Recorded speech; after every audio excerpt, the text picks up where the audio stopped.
SoundCloud is going to be audio. Okay. Yeah. Really good. All right. So, So introduce yourselves. What do you guys do? What are you guys all about? So, my name's Colin. Hey, Colin. Thank you for accepting my friend request, by the way. You're welcome. And I'm like obsessed with horror nights. I'm obsessed with everything horror. Like, Okay. Your Killer Clowns from Outer Space actually inspired me to start making my own types of movies, Uh-huh. like short films. And I just love everything there is to do with the horror genre. Good. And, Michael, you want to go next? Yeah. Hi, I'm Michael. Wait a minute. You're Michael, but how come it says John Burko? Because I'm on my brother's computer. Oh. Yeah. There's an imposter amongst us. I said there's an imposter amongst us. Go ahead. I've been going to Horror Nights with Colin since I've been going since 27, but we went the past 2 years together, and Killer Clowns, it was awesome. The house and the scare zone, it was unbelievable. So you guys are all in Florida, right? Yes, except for Owen. Oh yeah. Okay. Oh, okay. So so Owen. Yes. You still haven't changed into a red T-shirt, but that's okay. I have one right here if you need. I'm just. My name's Owen. I also run a YouTube channel. It is called Coaster Keychain. I talk about mainly roller coasters, but I am a huge fan of Halloween Horror Nights, and I love Killer Clowns. It's it's one of my favorite horror movies because it's funny and it's scary. It's the best of both. Yeah, it's pretty wild. I don't know if you guys saw we had what do you call it, a cast member watch party last night. Oh, really? Yeah, with all three filmmakers, myself, the sound designer, and Grant Kramer and Suzanne Snyder, who played the two kids, the Mike and Debbie, and that was a lot of fun because I got to ask Suzanne questions that I've always wanted to ask her, and they were I've seen her a bunch of times, but they were silly questions, the colors that they all wore with their clothing were specifically chosen to make all the clowns and all the sets look really super bright. You know what I'm saying? If I was wearing right now, see, I got that really cool. That's an actual cell from the movie. That's that image is probably 100 megabytes. Yeah, it's a pretty high definition. If I was wearing a flowered Hawaiian shirt, that wouldn't look as exciting. You know what I'm saying? So that's what they all had to do. So we talked about stuff like that. She even talked about her hair design. She had to dye her hair a certain color to make sure that everything else looked everything else looked colorful, and there wasn't as much attention to them. It was more to the movie. So I wanted to show you. Let me show you my screen here. I don't know if you can see this. Oh, you can't. Never mind. I was going to take the camera and show you what I was working on. Never mind. I'm working on something. I had my computer on sleep mode while my family's here. I was just going to show you something I was working on, but we can do that some other time. So, okay, hit me with your questions. What do you guys do? Tell me, besides being fans, and you're in Florida. Everyone's in Florida? Except Where are you, Owen? I am from West Virginia. So you're in West Virginia? Yes. Right now. So for you to shoot down to Orlando is, it's not that big of a deal. Yeah. I mean, it's a big drive, but it's not like driving to San Francisco or something. Yeah, it's really easy. 18-hour drive, but gotcha. I've only flown there, so. So what are all your guys' aspirations? What do you guys see yourself doing in 5 years? Well, I play semi-professional soccer. That is really awesome. I saw that on your Facebook. I'm the semi-professional soccer player in the U.S. right now. So you're basically kind of on a farm team or something? Does that make sense? You know what I'm talking about? A farm team? In baseball, they have minor leagues that feed into the major leagues. Yeah. They call them farm teams. That's what I was saying. So that's really awesome. I got to start following you. Yeah, and I play for the Trinidad and Tobago national team. That's And wait a minute, and that's Trinidad. Yeah. So you play for another country? Yes. Oh, that is very awesome. Cool. Okay, Mike, what do you do? I play lacrosse for my high school. Well, that's awesome. Yeah, And so you see yourself being a professional lacrosse player in 5 years? yeah, I want to Oh, play really? college. Oh, cool. So Okay. So what grade are you guys all in? I'm in 11th. Yeah. 11th, 10th for me. 10th, and Colin? I'm in 11th too. Oh, cool. Okay, gotcha. All right. I was going to guess you guys were either juniors or seniors or something like Yeah. that. So that's good. Okay, so Halloween Horror Nights is canceled this year, Yeah. which is like the biggest downer. You know what's interesting? The 2 years that they had Killer Clown attractions in Orlando. By the way, you recording? No, not yet. I just want to. Oh. Why don't you hit record? Do your show. Owen, do you want to go over the questions really quickly so we know it? Okay.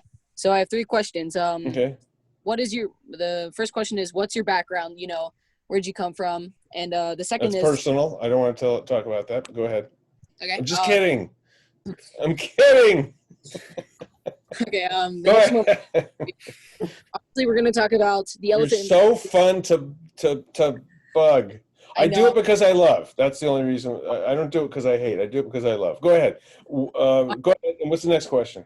Killer clowns, because killer clowns.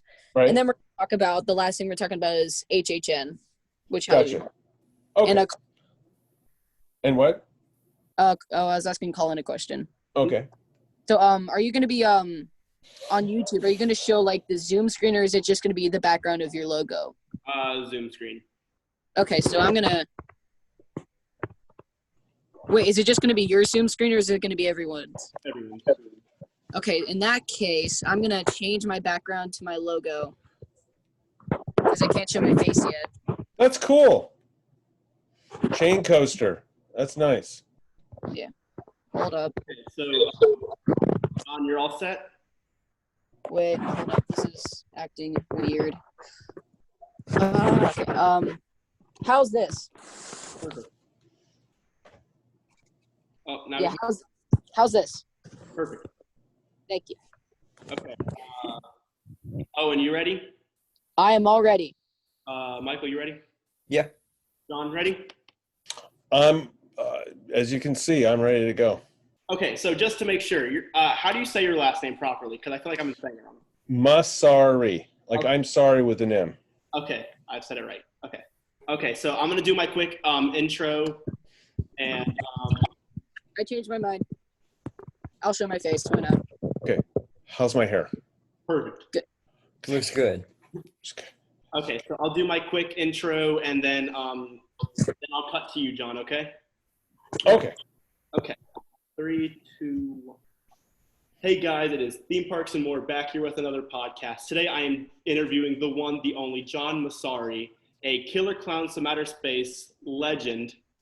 John, how are you today? I'm fine. I just had dinner. So I'm also here with Michael and Owen from Coaster Keychain. How are you guys doing? Good, how are you? Not too bad, guys. So let's cut right to the chase. Owen, we have, John, we have a bunch of questions for you. Okay. Owen, what's your first question you want to ask? Okay, so Mr. John Massari, what's your background? Where'd you come from? Well, that's very personal information. I'll be happy to surrender it for you. Where do I come from? My goodness, like where was I born? Yeah. Okay. Well, I was born in New York City. However, we moved out to California when I was a little kid. I mean, I was probably like 18 months old, not even coming up on 2 years. And I lived in Southern California all my life. So basically, I am a Californian. And I studied music when I got interested in music at a very, very early age. I used to make guitars out of rubber bands and little wooden planks or anything, a cardboard box, anything I could find that could remotely make music. And then one day my mom bought a piano because she was going to take piano lessons, and she realized it wasn't for her, and you couldn't tear me away from that piano. And so that, and just getting a love for what music does. Music gave me an experience, and it still does give me an experience. All kinds of music. My taste for music goes all over the place.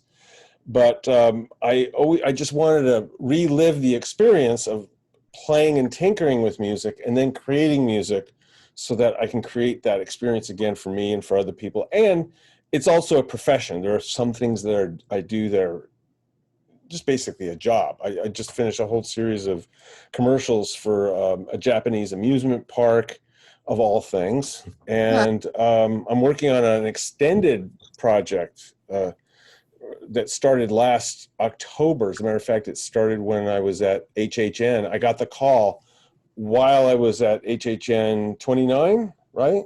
Last year was HHN 29. Yes. I got the call there. I've been working on it ever since. So, and I'll be able to reveal what that's all about probably in the next several months. But that's it in a nutshell. I've always wanted to create music. I love making music. It's really rewarding working with other professionals and people that are very serious about what they do. I compare it to, like, I remember I used to play Little League Baseball, and I had this huge revelation when I went to go see the Dodgers at batting practice, because they were doing the same exact things we were doing at batting practice, throwing, pitching, running, hitting the ball, but they were doing it so good. They just were so good at it, and you look at it and you go, wow. And it's like that with music. Sometimes I've had people come here to my place to record something, and it's like I have a cellist or a trumpet player or whatever, guitar player, it doesn't matter. It's like the person and the instrument are like one thing. You can just tell someone who's dedicated their life to something, there's just an effortlessness to it. So basically that's what I hope that answered your question in some crazy way. Yeah. Okay. It's What's super. So the next question I have to ask is so Killer Clowns from Outer Space. We all know that you literally wrote the musical score, so congrats on that. I love this personally. So how'd you get into that? Well, first of all, let me tell you, the song Killer Clowns from Outer Space was written by a really awesome punk band that's still together and they still tour, the Dickies. That's them. That was Leonard Phillips wrote that song. And I got to give him credit that my favorite lyric from that song is there's a line that goes, "There's cotton candy everywhere," says the polka dotted man with a stock of jacaranda. That is just poetry. Yeah. That is like poetry. Anyways, so how that happened, like anything in this business, is someone knows someone that makes a recommendation. So I had done a trailer for someone that was doing a horror movie. They were trying to raise money to do their horror movie.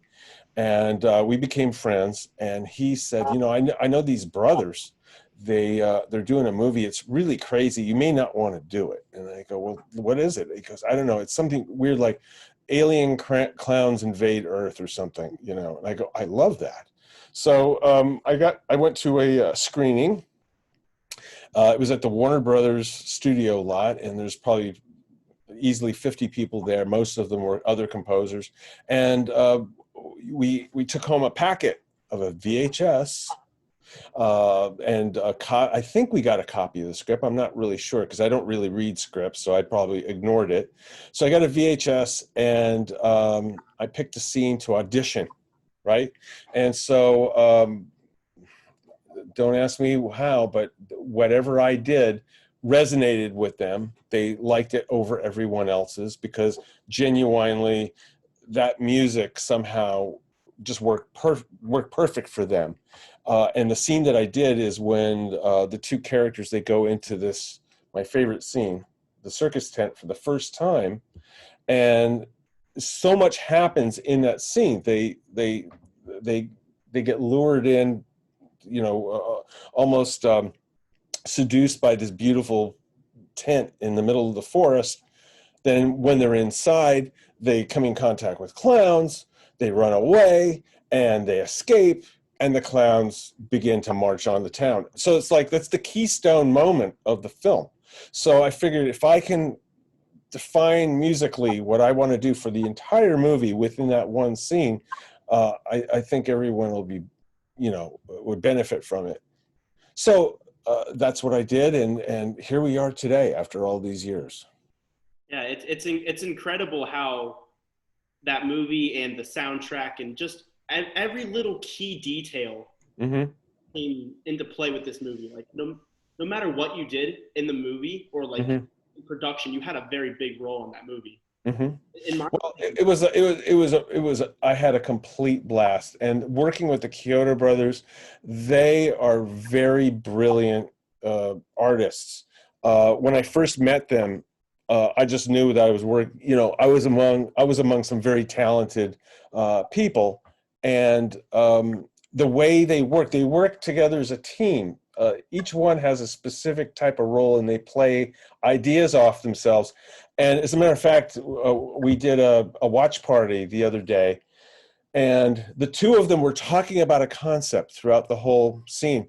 And there was conflict, and there was agreement, and there was this idea and that idea, and all of a sudden it was like came to one consensus. You know what I'm saying? And I said, ladies and gentlemen, we have just witnessed the creative process of the Kyoto brothers.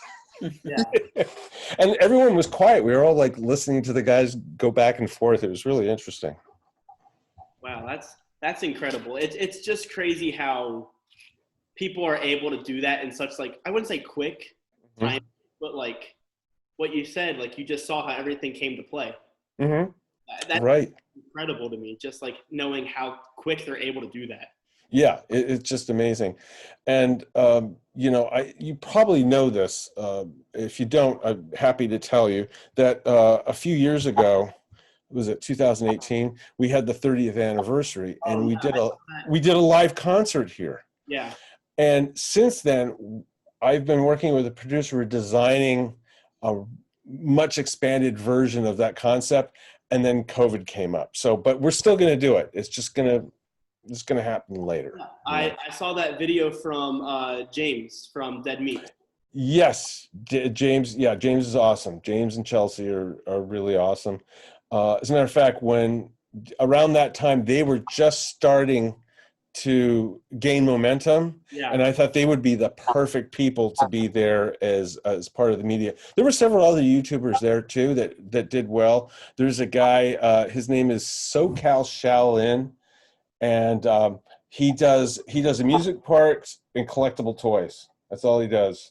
And he came there. He did a really great little video, very simple, very honest, very. I enjoy watching not my concert, but watching my concert through his eyes. Because he's like really thrilled. He was really thrilled to be there, and that's what it was for. That evening was for the fans. And I remember after the concert, I told everyone, the Kyoto brothers and I were up there. The cast was up there. We had an orchestra. We had the Dickies. I said, we're here. The only reason why we're here is because of you guys. And it was a full house. It was a 1,000-seat theater. Practically every other person was in costume. Really? Yeah, it was like looking at a giant Halloween party. I mean, there's some people there. They weren't just in Killer Clown stuff. There were people just like the Pirates of the Caribbean characters. Whatever floated the boat. So that was a lot of fun. That was a lot of fun to see that. And there was actually executives from MGM there. They had seen the movie. They had never seen the movie with an audience, let alone an audience that was in costume. Yeah. That's incredible. So, Owen, next question. Yes. Okay, so Halloween Horror Nights. So for the last 2 years, there have been attractions that have been based on killer clowns. So did you get to experience these attractions? Well, I had a real blast going to both years. Orlando. Well, the first year they had just a scare zone. Yeah. That was a lot of fun because people got to just hang out and dance.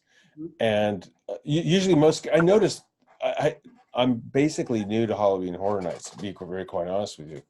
I had not even gone over here to at Universal Hollywood. And so I noticed going with the people that were giving me the tour, they go, oh, this is the scare zone for this movie, and that's the scare zone for that movie.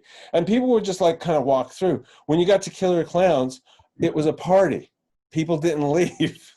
Yeah. People got their foods and drinks and were dancing and having that was, to me, was really special. That was very special that everyone was enjoying it. And the fact that they were playing not only the music from the original soundtrack, they were playing my new soundtrack that I recorded with an orchestra out here. And it was really nice. And then the second year I went, they had the house, which was superb. And it was amazing to me. Again, the fans are so loyal. I mean, there's people that are waiting 2.5 hours for a 5-minute experience. Mm-hmm. And that blew me away. I go, wait a minute, this is like, it's almost like a roller coaster ride. You know what I'm saying? Now, who does the roller coaster rides? That's Owen. Yeah. Yeah. So it's like you've probably waited for a couple hours to be on a super awesome ride, right? Totally. So you can imagine I'm sitting and I actually waited in line. I purposely wanted to wait in line with people and just to get to meet people and talk with people, because I could have gone boom direct in. I had the, what do you call it, pass, the whatever, the really cool pass that you get. And Michael Aiello was with me, and I got to have I got to meet and spend some time with Michael Aiello afterwards. And it's just, I can see why the whole thing was a success, because I was talking to a guy who is not only a fan, but understands what people want, you know, as far as an amusement park experience. Yeah. And he's just so attuned to it. And it was really awesome. So then they had the show here. They had the house. The second year, they had it out here at Universal Studios. And I made sure that about once every 2 weeks or 3 weeks that I went down there and just hung out at the entrance. And there were friends of mine that said, hey, did you go to your ride at Universal? I go, I have been there, but I'll meet you there and we'll just hang out. And so I got to do this as a normal thing.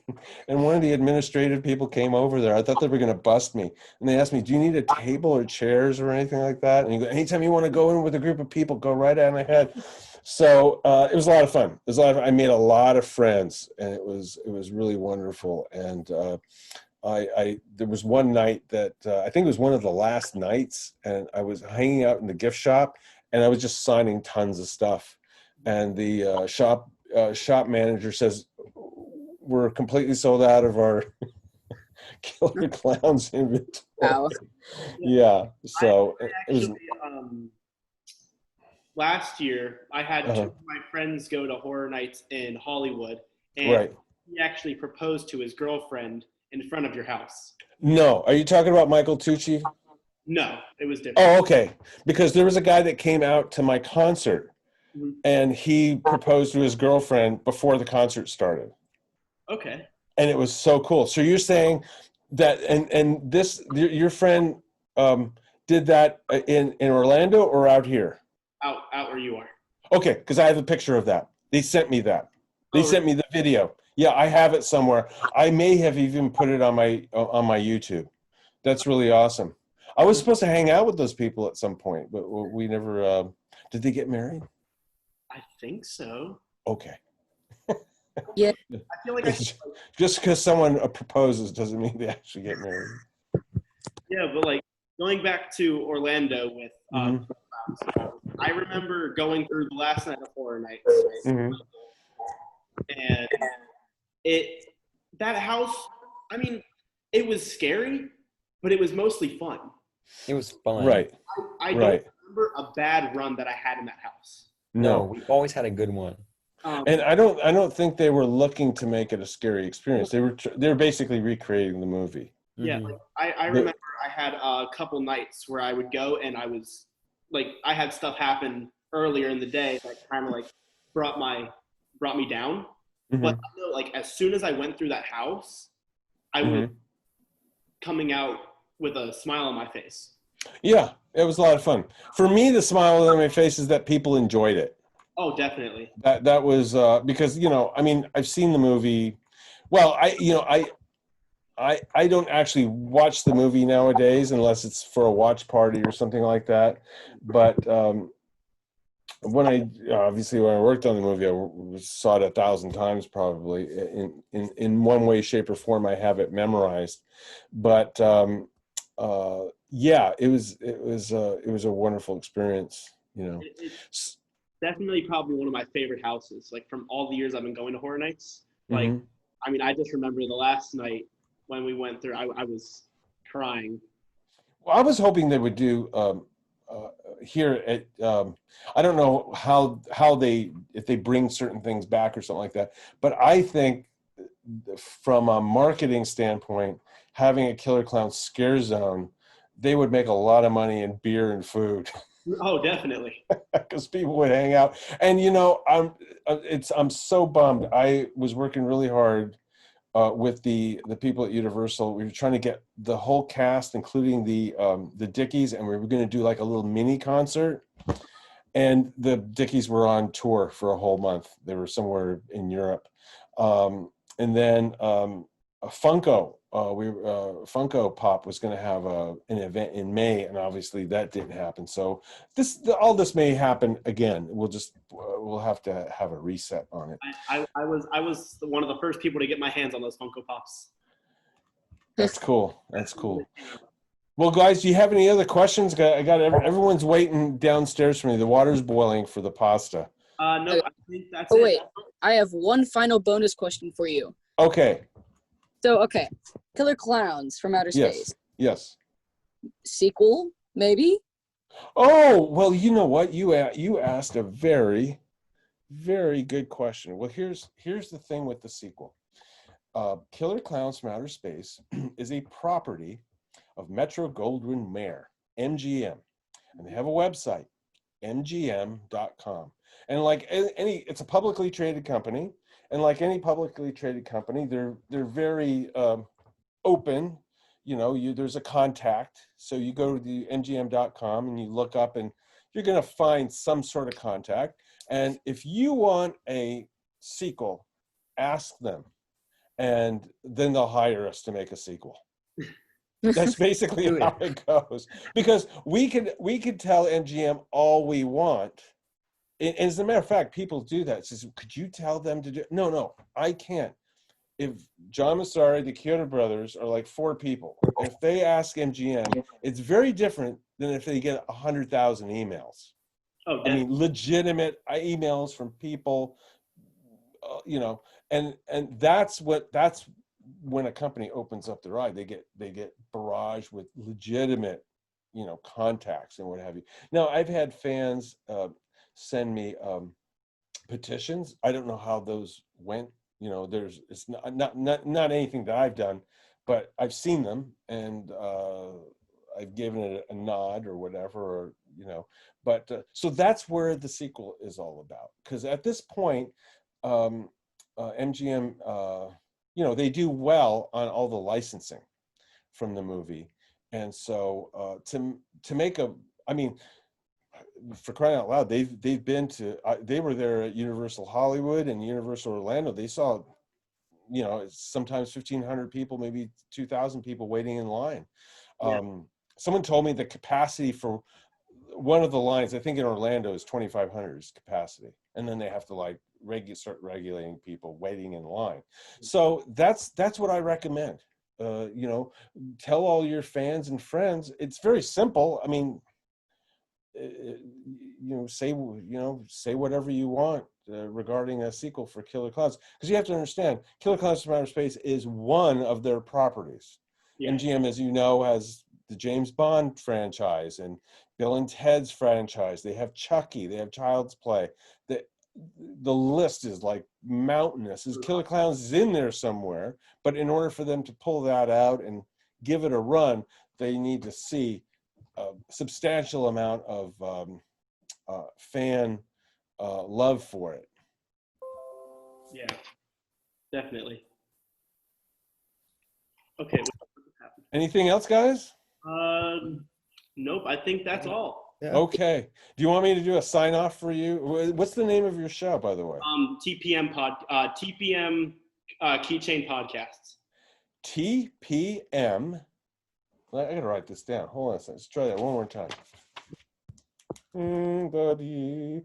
TPM. Keychain Podcast. Okay, here we go. I'm going to try to do a good job of this. Hello, this is John Massari with TPM Keychain Podcast. That's what you're listening to. You should listen very closely because you're going to hear a bunch of great stuff. Take care. We love you. Bye. All right. That was perfect. Okay. All right. Thank you. Okay, Owen, Michael, also known as John Burko, and Colin, great to spend time with you. Congratulations. I look forward to seeing it on YouTube and liking it and sharing it. Thank you so much. And Thank you. when next time you're in Orlando, feel free to text me and I'll show you around Universal. Cool. Yeah. We'll do that. Yeah, let me know. You got it, man. Take it easy. Yeah. See ya. Bye-bye, guys. Bye. Bye. Thank you. You're welcome.